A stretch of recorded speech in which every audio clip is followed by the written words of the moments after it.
Alright, kiddos, what are we doing now? We're opening a box. What are we opening up? The building brick connectors for our Wonderworkshop robot. Okay, so let's open those and see what's in the box. What comes with these guys here? No stabbing.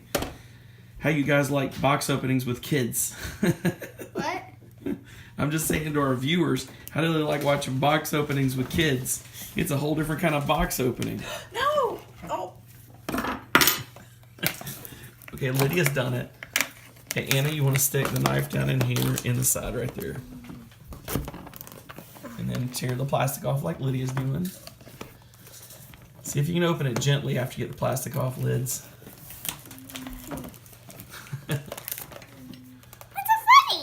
I'm just thinking it's fun for my viewers to see what it's like for a kid to do a box opening.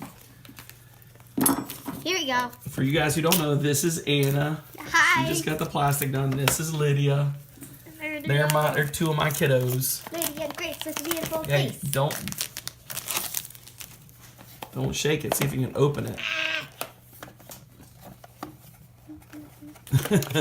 There it is. Lydia, look how Anna did it. Lydia, look how Anna did it.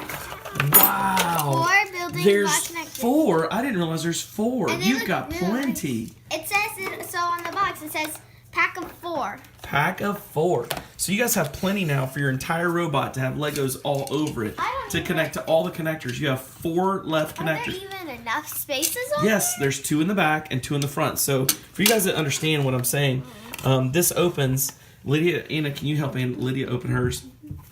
For those of you who understand what I'm saying, for the robot itself, it has 2 connectors on the front and 2 on the back, and then it also has 2 on the head. 2 connectors come with it, but it doesn't have connectors for the 2 on the other sides.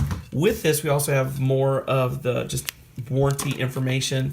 The 4 connectors for our Wonderworkshop robot. And that's it. That's all that's in the box. We're going to go use them. Yay!